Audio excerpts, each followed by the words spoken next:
All right, our last talk before lunch is going to be given by Derek Rupert, a fish biologist with the Bureau of Reclamation, and it's going to be on seasonally oscillating hydrographs. Derek is a fish biologist. Derek works for the Northern California area office, a position he has held since 2017. He previously worked for U.S. Fish and Wildlife Service as part of the Trinity River Salmon Population Monitoring Program, where I was lucky enough to work with him on many projects in, on, and around the Trinity River. He also worked with the National Park Service in Yellowstone, performing cutthroat trout restoration. He has a Master's of Science degree in biology from Western Kentucky University and a Bachelor of Science degree in fisheries biology from Mansfield University of Pennsylvania. Everybody, welcome Derek. Wow. Hi. Let's figure this stuff out here. Thank you, Kyle. Really appreciate that introduction. And today I want to talk to you about Clear Creek. But before we get there, did want to mention, Kyle mentioned I had worked in Yellowstone National Park and during my formative years, and it gives me a perspective on streams and their morphology and their hydrographs, because it's not monkeyed up there, right? And if you need to go find a spot where you can reset and see some systems, go to Yellowstone, spend some time there and go fishing and enjoy that place. It's really wonderful. And like I said, it's helped me understand what's going on here. Just generally, I want to give you an introduction to Clear Creek. It is in a lot of ways a sister system to the Trinity. In a lot of ways, the problems which I'll talk about are the similar. And sometimes the water is the same, right? So they're I feel like joined at the hip in some ways.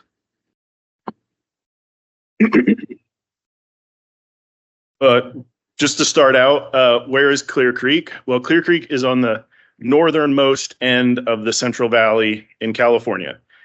And amazingly, our Chinook salmon make a 300-mile trip from Clear Creek to the Pacific Ocean.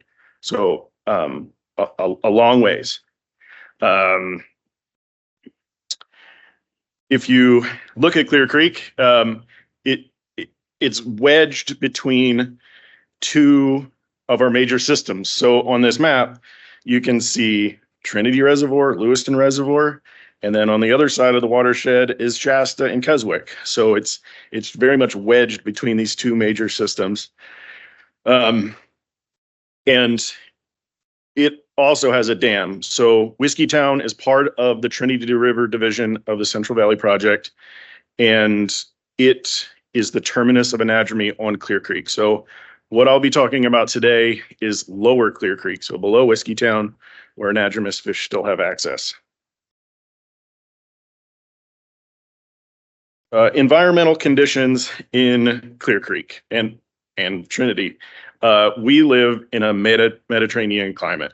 This is a very rare climate across the globe, only existing in a few spots.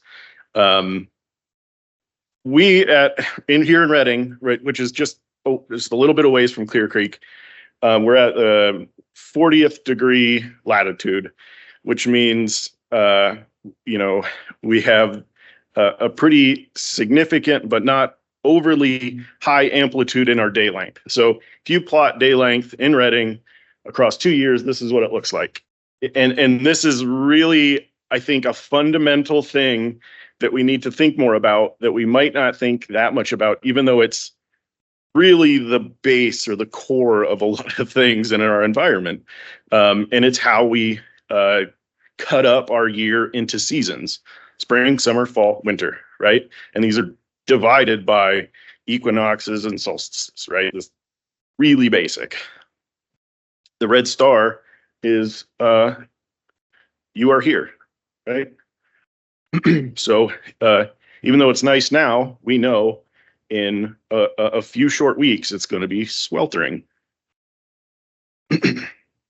And again, taking a step back, and this is something I think Kyle likes that I bring up a lot, is that we are on a round rock going around a giant ball of gaseous hydrogen that's extremely hot, right? It's crazy. And this is that rock that we're on has an axial tilt that stays relative to its orbital plane.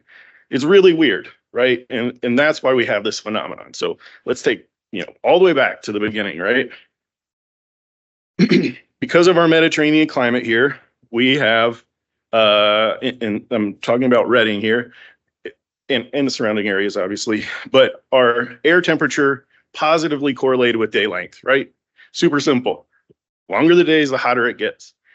But then our precipitation is negatively correlated with day length. So the shorter the day, the more rain it gets. And this is all part of our climate. Now, these things don't line up perfectly. The Earth is effectively a giant sponge. It's a giant heat sink. So it takes a while to warm up. It absorbs a lot of water before it releases it. So going back to Clear Creek, this is my recent timeline, which I'll go over here.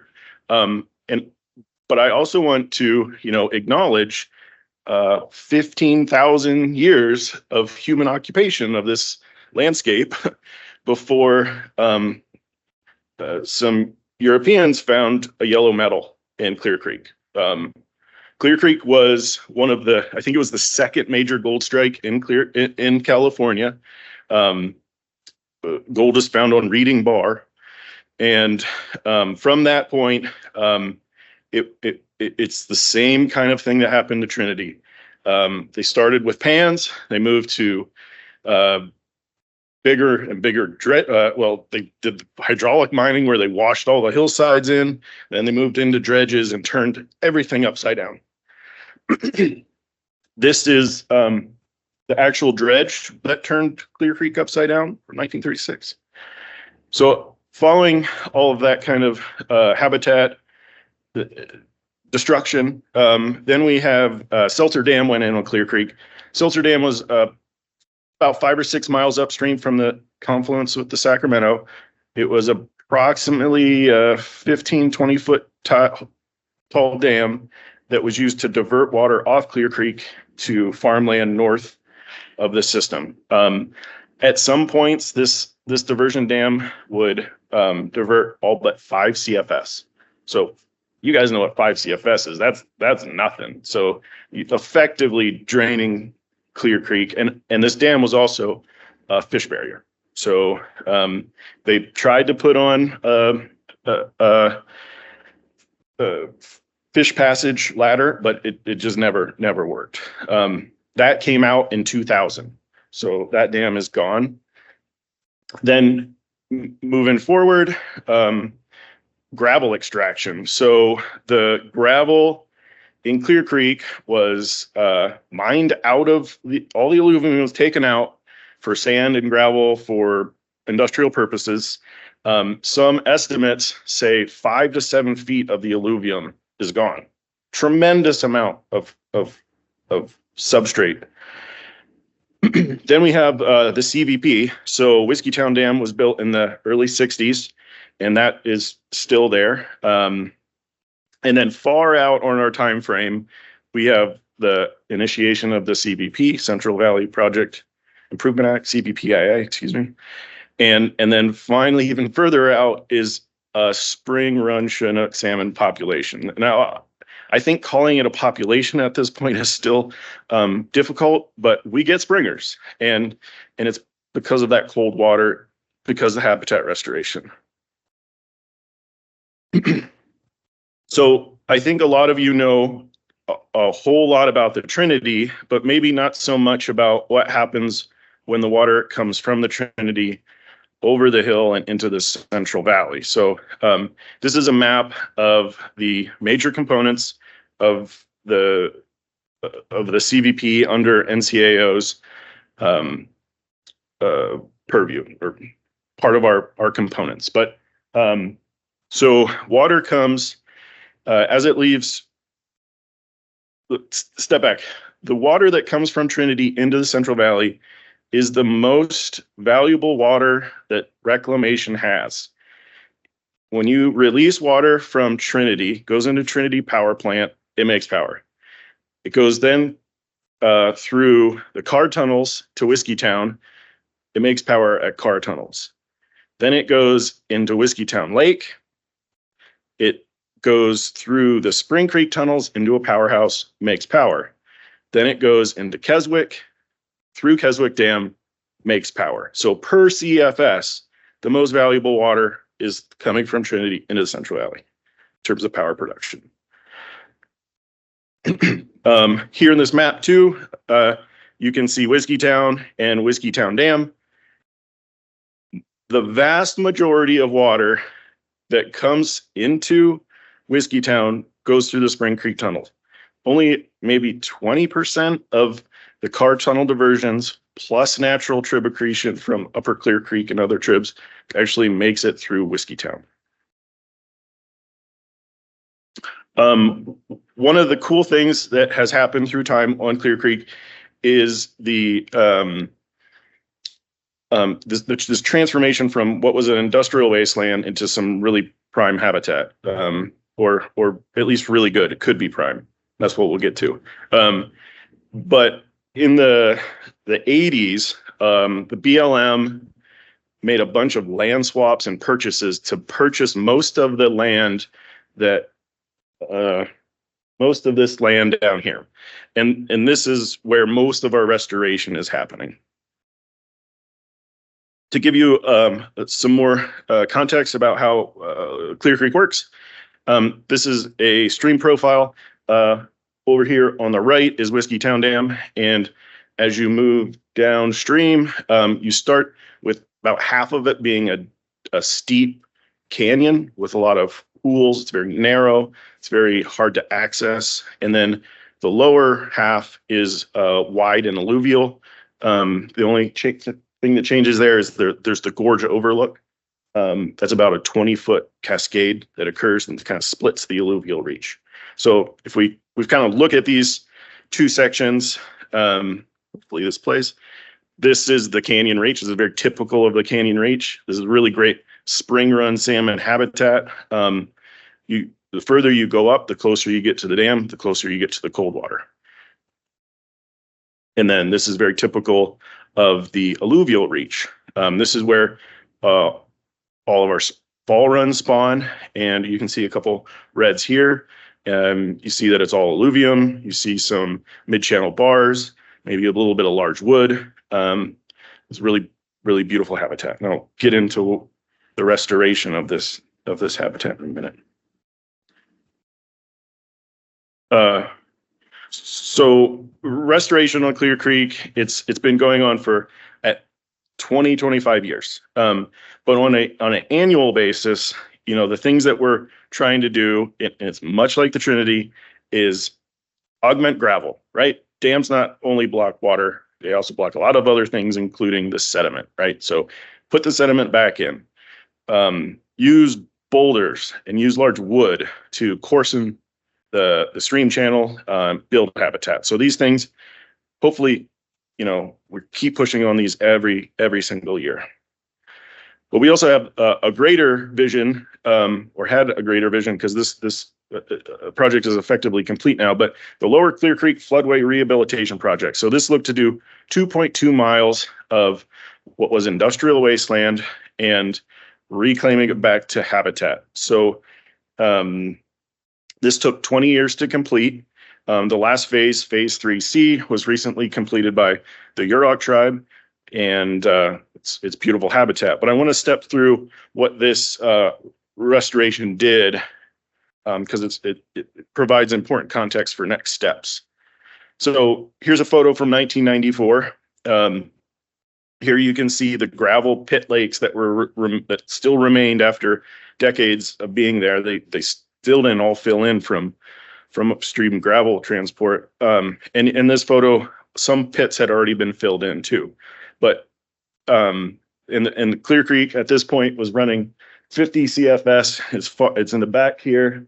It ran through like hard pan because the this clay layer was so near the surface, it just ran, there was no alluvium all just right over a hard pan. And if the flows came up from precipitation, the juveniles would get out to these ponds and die.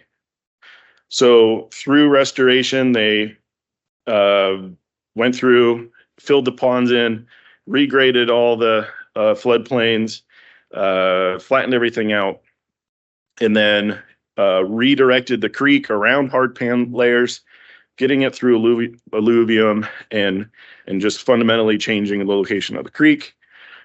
And then right now, if you went out and looked at it, this is what you're going to see. It looks pretty good from this photo. And I think a lot of ways it is good, but it's not quite there. A lot of what we have here is, and then this is during May when we had a pulse flow going. So we're releasing the most amount of water we can release from Whiskeytown Dam, 840 CFS. And it's not even coming close to getting water onto the floodplain. When they built these channels, and all of this is built, right? They built the channels far, far, far too large. So all of the water from, let's say, 99% of our flows is going to be captured within the channel. So we spent $31 million on building all these floodplains, and they're accessible for, I would say, less than 1% of the time. But there's glimmers of hope. This is that area during a glory hole spill just a little over a year ago. We had a big glory hole spill and a lot of rain. And this is what the floodplain cane looked like. This is what we designed it to do. Unfortunately, it only takes the biggest flows possible to get water onto these floodplains. But when I look at this, I just directly jump to, oh, floodplain flatties. Like, come on. Some of these guys too, like you look at these fish and look at their bellies. They're so happy and so big. And this is what we want. Like, but unfortunately, what do we have? We have micro fry. Clear Creek sometimes in about a 6-mile stretch. In 2021, we had 20,000 fall run in Clear Creek, which is very small, 20,000 Chinook spawning, and there's just not room for that many fry. Like the habitat doesn't support them. So we can produce millions of little skinny pinhead fry. This is a video I took. This is April. So consider that this is April. If this was January, it'd be one thing. This is April. These fish should be out. This video is taken directly in the perennial channel. Floodplain doesn't exist, right? But there's a lot of mouths to feed. And this perennial channel is not going to produce the food necessary to get these guys to be floodplain fatties. They're too many mouths, too little food. If you look at the data from our screw traps, this is from the Fish and Wildlife Service. This is the lower trap. So like Trinity, there's a trap section upstream. There's a trap section downstream. This is from the lower trap near Sacramento. But what you see here is that we produce a whole lot of fry, tiny fry.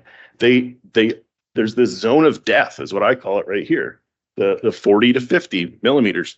They can't make the jump to that next level. They're starving to death. And if they're not starving to death, there's some density dependent interactions that says, go, get out. They can't be here. So what do we do about this, right? And this is where maybe I'll start getting into the point of this talk is what do we do about this? Well, we have to do two things. We have to adjust the hydrology and we have to adjust the morphology. So first I'll talk about the hydrology. This is a raster hydrograph of Clear Creek at Igo. And just like Eli had phases or eras, I have eras as well. So the pre-dam era here at the bottom, typified by very low flows in the summer, high flows in the winter. Then we have the post-dam era, where they ran Whiskeytown at 50 CFS almost all the way through the year. So just flat. Then we get into this restoration era, where the flows generally went up, but I'm still seeing pre-80 flat, right? There's no seasonal oscillation. This is our flow regime on Clear Creek. This is the base flows.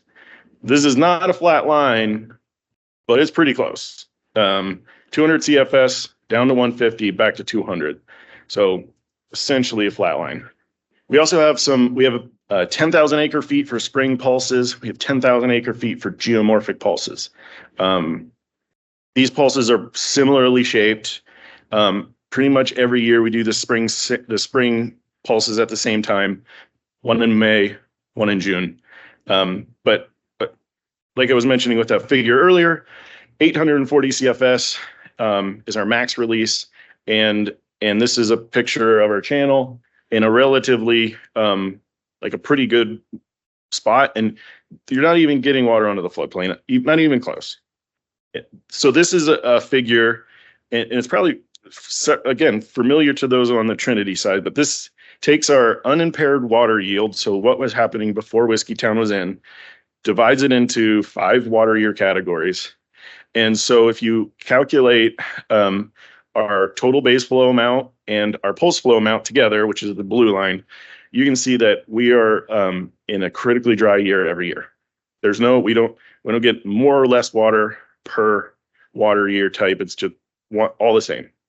So that's about 137,000 acre feet for base flows, 20,000 acre feet combined for both types of pulse flows. And people have looked at this already. Like this is some work by he and Marcinovej, and they proposed this hydrograph. And if we could do that hydrograph right now, sign me up. That looks pretty good. I think that would be awesome. The problem is it would require like more than 30% more water than we get right now. And again, I don't think they're going to give it to me. So what does that mean? Well, how can we take the water that we do have and rebalance it? So now we're going to play a game. We're going to look at some unregulated or lightly regulated systems over a 3-year span. And what I'm hoping you can look specifically at is the gold dots, or the median flow for each day across those timeframes. So Battle Creek, really great watershed, comes off Lassen, has good base flow, it's a good system. Probably one of the few systems that can support winter run. So really good. But the oscillation here, and what I'm going to say is an oscillation for the median flow, is the bottom, the lowest flow of the median, and the highest flow of the median. And do forgive me, I rounded things to 50 CFS. That's on purpose. And I did my best to estimate what these are for median. The USGS doesn't really give you an easy way to pull the median data out. You just have to kind of look at it. So anyway, let's look at some other watersheds. So the Sacramento River above Lake Shasta. So here we have a 200 to 1900 CFS oscillation. Butte Creek, probably the best wild spring run Chinook salmon system in the Central Valley. That's a 100 to 600 CFS oscillation. And then Deer Creek, probably the second best spring run Chinook salmon habitat in the Central Valley, 100 to 400. I have one more page of these, so bear with me. But again, looking at these, there's a definite pattern in the median flow across the seasons. If you point out like the Yuba here, this is the Yuba above, it's the reservoir. It's the reservoir for Yuba. New Bullard's Bar. Yeah, thank you, sorry. But you can see this definite kind of snowmelt skew. where it doesn't have this kind of very sinuous pattern, but sign pattern, but more like a skewed sign. So the snowmelt happens later, which pushes the water, and the median flows deeper into the spring. And then finally, this is the last page I have. We have the Trinity at Lewiston. I don't know what and but then if you move downstream, like at Hoopa, 700 to 800, 8,500, or all the way down at K and K, where the river's really big, 2,800 to 29,000, right? So big. And then South Fork Trinity there coming in at 50 to about 3,000. So under this idea of there's this seasonal pattern. So if you take our water allocation on Clear Creek and put it into a sine wave that has a 1 year wavelength, and you set it so that you can use that full 145,000 acre feet water volume, all of these hydrographs are possible. You could just run 200 CFS flat, or you could run, you could have 0 in the summer, run it down to no flow, and then 400 in the winter. I am suggesting that we go somewhere in the middle. So 100 CFS as the lowest flow point, 300 is the highest flow point in the winter. Now, this is going to take some explaining, but I think it's worthy of explaining. The x-axis is the flow at the lowest point in the year. So this point right here, that's the x-axis. The y-axis is the peak, the highest. So the information I just showed you for Clear Creek is right here. All of these are possible with that flow volume. So the number in here, 145,000 acre feet. As you move up, you get more and more flow until way out here you have 900,000 acre feet. Hope that makes sense. If you're along this edge of these numbers here, that's a flat line. So it's just, there's 0 amplitude. If you're moved all the way to this side, that's your highest amplitude possible with a 0 CFS as your low. Again, just it's the same thing here, translated into those yellow boxes. Now, if we take all of those, some of those examples that we showed earlier and plot them on this is where we're coming out. So Deer Mill and Butte, Spring Run tributaries fall out about here. Battle Creek, probably the best of all of them, falling out here. Cottonwood Creek, which is the tributary just south of Clear Creek, and a couple other examples. And way up here, you see South Fork Trinity. So super high amplitude on South Fork Trinity. So the example for Clear Creek, this is what it's looking like. 25 CFS steps up and down through a year, seasonally oscillates. This has been included in the proposed action for the CVP, which is going through reconsultation. I don't know how long that's going to take, but I'm very excited that this is included. Clear Creek hydrograph is looking like it's going to change. I think this is a big deal. And the implications are pretty significant for Clear Creek. But it is only half of the issue. You got to get the hydrology right to get the and also get the morphology right. So a lot of Clear Creek floodplains look like this. They're nothing. We spent $31 million on this, and it provides 0 habitat. They're at the very bottom of some of these scour channels. You might get some very rough looking wetlands. Like this is just sedges, but no habitat for our Chinook salmon or steelhead. And here's the stream evolution model. I hope most of you are familiar with it, but the morphology I think that we're stuck with in Clear Creek is over here. So like channelized to degrading to sinuous single thread. We're just kind of in this loop, and it's not all good. Like the ecological benefits on some of those is pretty poor. But we're not that far off from an anastomosing woodland, right? This is pretty typical water surface elevation to floodplain discrepancy. I think it's 4 feet maybe. You fill in the creek in very strategic locations, and we're off to the races. Particularly if we change the hydrograph. So what I think is really cool about this idea is if you imagine your rest state of this wave between 300 and 100 is 200 CFS. So if we go out and strategically place restoration sites that reduce that channel capacity to 200 CFS, you get 2 time frames. You get a summer of desiccation where the floodplains are desiccated. Fine, it's a summer, it's good. And then you have 6 months of inundation where you're ensuring that water's getting onto those floodplains. And we've already kind of played with this on Clear Creek. This is a gravel augmentation site we did up in the National Park Service area. Previous to gravel augmentation, this was a bowling alley straight. You come in, you put some transverse bars in through this whole reach, you get valley wall to valley wall water. That's habitat. A bowling alley is limited habitat.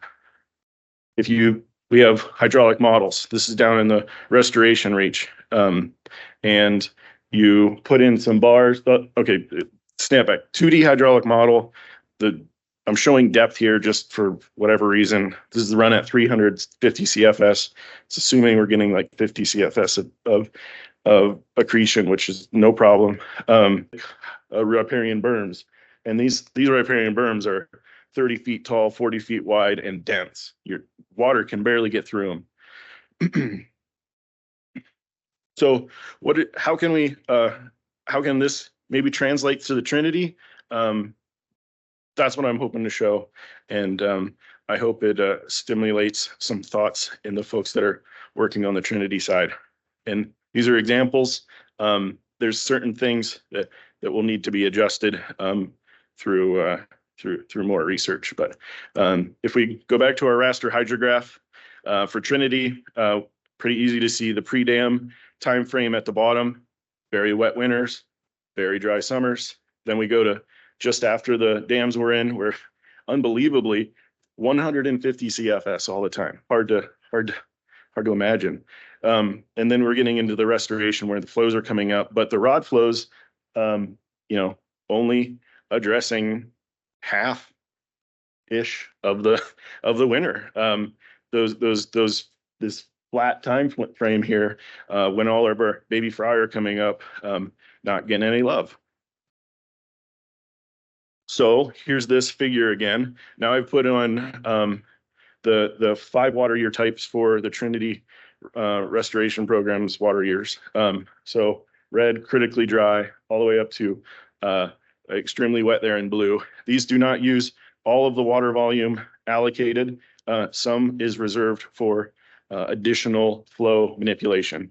So I'll get to that in just a second. But so what I'm suggesting is something like right in here, right? So an amplitude that is not extreme on either side. It's not a flat line, but it's not so extreme that there's 0 in the summer. It's kind of in the middle, and I think very much in line with like Butte Creek, which would be down here, and Clear Creek right here. So somewhere in this zone. So what does that look like? It looks like this. Here I'm using 50 CFS steps, and the thing about Trinity is that our water year designation is made on April 15, way into the spring. So that adds an interesting complication. Some of you have worked really hard to take some of the water volume, put it ahead of April 15. Here, I'm using it within a 365-day period after April 15. So each example here, you get your rod allocation. You have your highest and lowest flows per the seasonally oscillating hydrograph per water year type. That's how much water you use via that. Then you have additional pulse flows. So on a normal water year, if normal ever happens again. 140,000 acre feet to do additional pulse flows. I would hope that that water could be used for extending a snowmelt recession, moving that out, go high, come down, move the water into the spring. Additionally, could be used to bolster fall flows so the fish can make their way up. I don't know. I'm not trying to make any recommendations. I'm just saying that there's ways that you could do that. If you went back in time and did a seasonally oscillating hydrograph as just recommended there, this is what it would look like. I think this looks pretty good. Again, I'm just using generic pulses here, one to show that you could still get to 10,000 acre feet or higher, but there's no more thought in it than that. That would have to be adjusted as necessary. But the seasonal oscillation, the breath, the heartbeat is there. If you looked a little bit closer at just 3 years, here's a normal, critical, wet water year in a line. Black line is the rod flows. The yellow line is day length, right?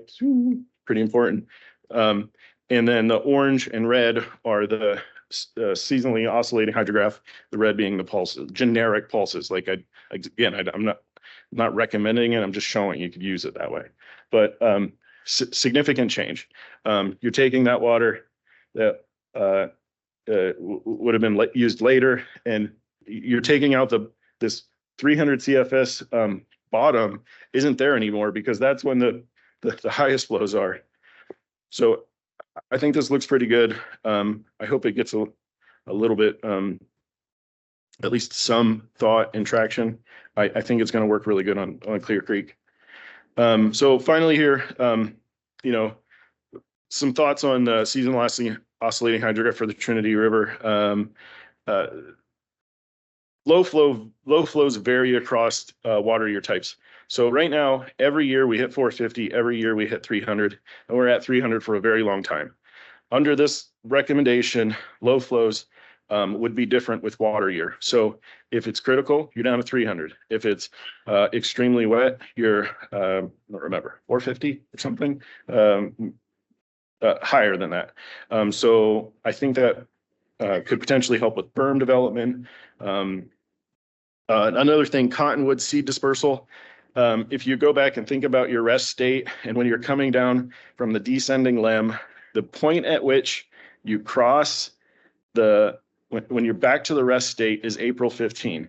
April 15 is also the date when cottonwood seed dispersal is at its highest. That's not coincidence. At least I don't think so. These cottonwoods, they need to get their little seeds out onto some moist, wet soil, silt, so that they can continue so they can sprout and grow, and their little roots can follow the water. I think that on the opposite side, right now we have effectively no ascending limb of the hydrograph, but I think that an ascending limb where through the fall water is continually rising would reduce superimposition of reds. So if you have a static flow regime and fish are spawning, the habitat distribution remains constant, so fish will spawn on the same spots. But if that distribution is changing through time, that changes the habitat distribution, reducing superimposition. I think that you got to give the water to the fish when they need it, and that's when they're little fry, and give them the habitat. And I think that these timings match up better. And then there's a variety of other things, but another thing to mention though too is the hydrograph for the seasonally oscillating hydrograph would be exactly opposite of the Central Valley diversion regime. So they divert June, July, August, September, which is when the lowest flows would occur downstream of Lewiston. And so combined, you get effectively a straight line, so that water is continuously moving through Lewiston, generating power, but also keeping Lewiston cold for the downstream. Additionally, I think it's easy to implement. It's easy to explain and predictable for people that, water users that might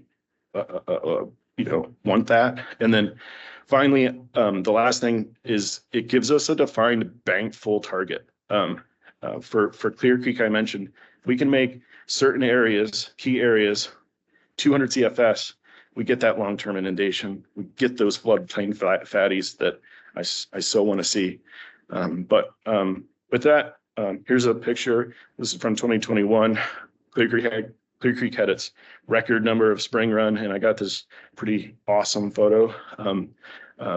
Do note the decomposed granite. Another thing we share, unfortunately, with the Trinity. You guys have got yours mostly under control. It's not under control on our side.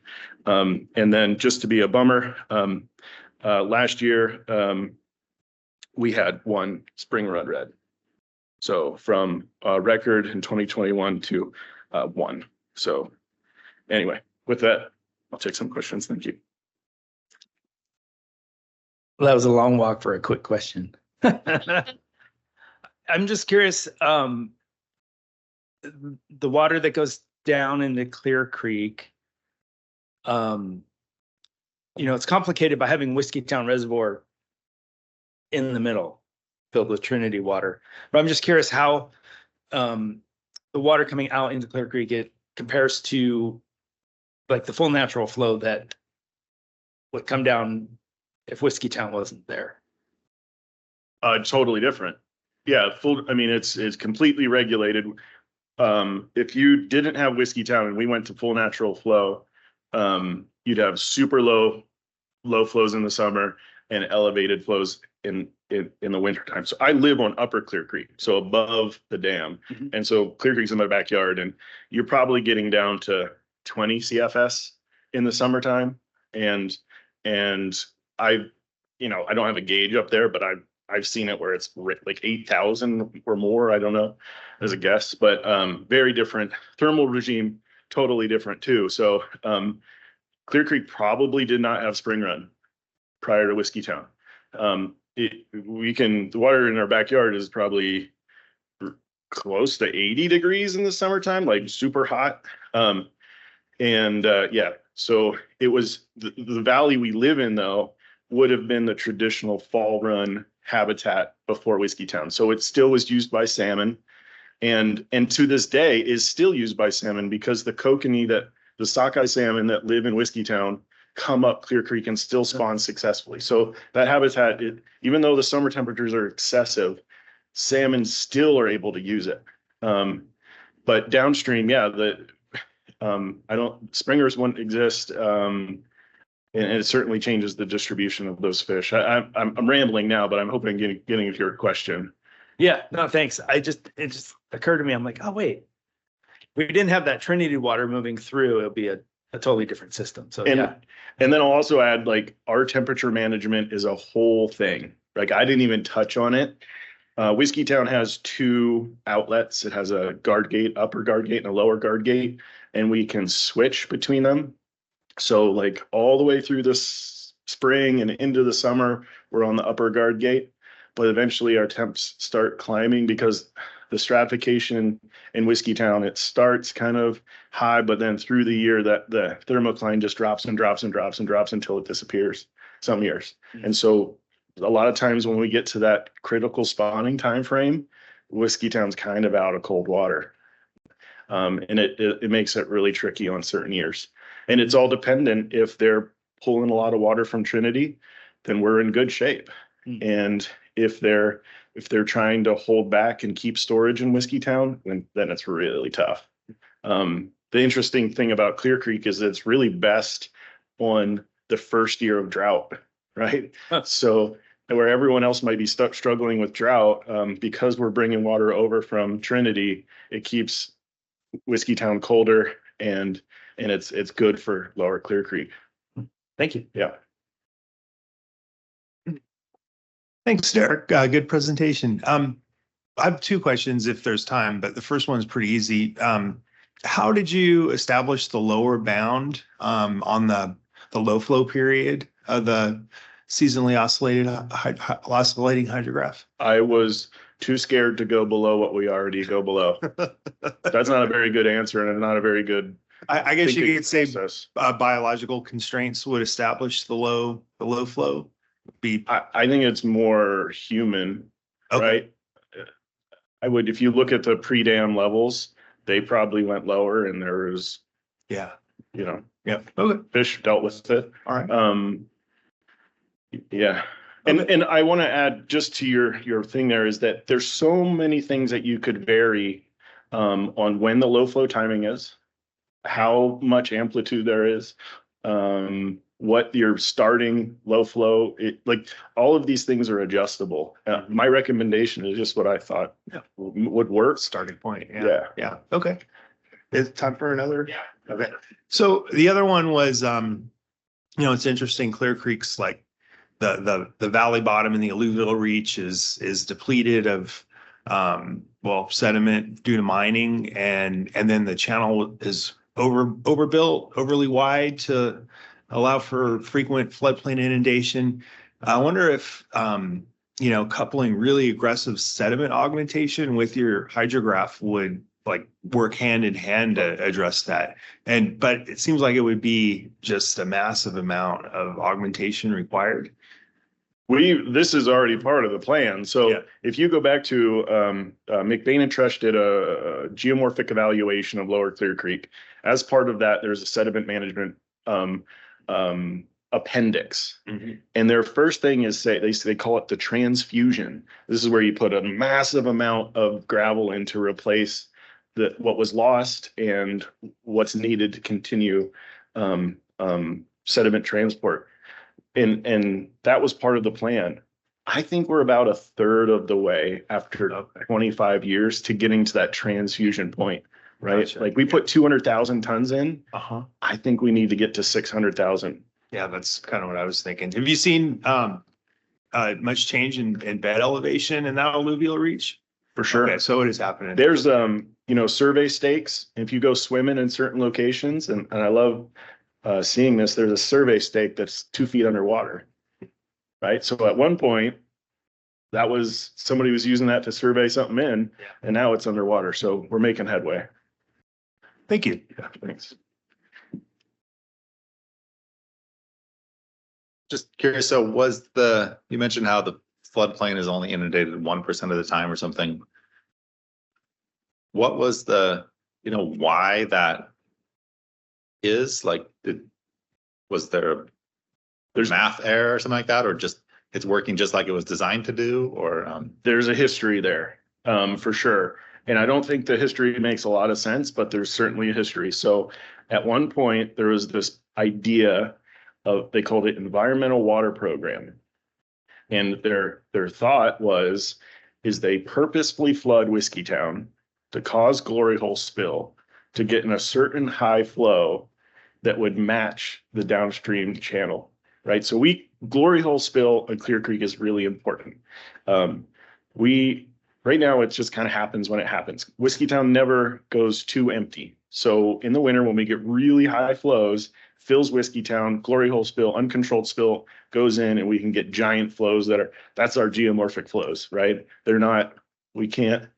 Impossible to anticipate. They just come when they come.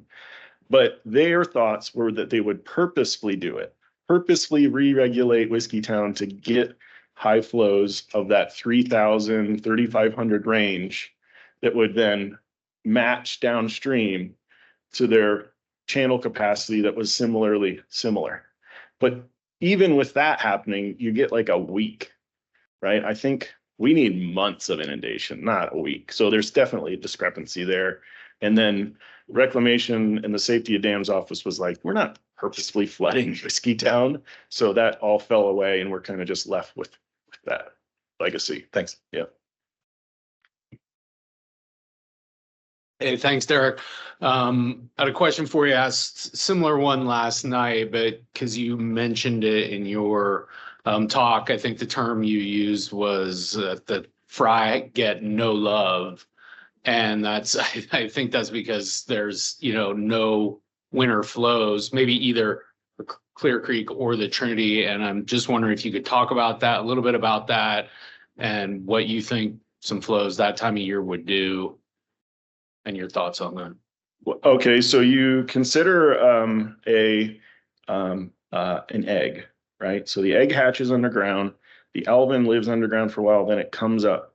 By the time it's coming up, it's absorbed most of its yolk and it's hungry, right? So you have this tiny little fry. That fry has to come up and immediately find excellent habitat with a lot of food. Just kick it off right off the beginning, like feed me, Seymour, right? Like these things need, and because they're so small, their food items have to be equally small, right? Like Daphnia or chironomids, stuff like that. So what I'm hoping is that if we can match our if our hydrograph and our channel morphology match, that the ascending limb will get over that bank full level, make floodplain just when those juveniles are coming up and provide that habitat. So I hope that answers your question. Yeah, floodplain inundation that time of year. Well, I mean, and then once the water's out on that floodplain, you're starting a whole series of things. You're getting, you know, what do they call it? The detrital food web, where, you know, it's not coming necessarily from the sun at that moment. It's coming from the season before, when these bacteria and fungi are eating up all the vegetation, and then the chironomids are coming in and colonizing, and then you get all this little tiny food. So there's this whole thing. You're also one of the biggest problems we see is that because our channel's so big, and say we did get a nice rain event that corresponds with the juveniles coming up out of the gravel and being there. The channel's so big, it just makes less habitat, right? This is that dreaded habitat dip, where even if it's because the morphology and the hydrology aren't matching up. Okay. Yeah, thank you.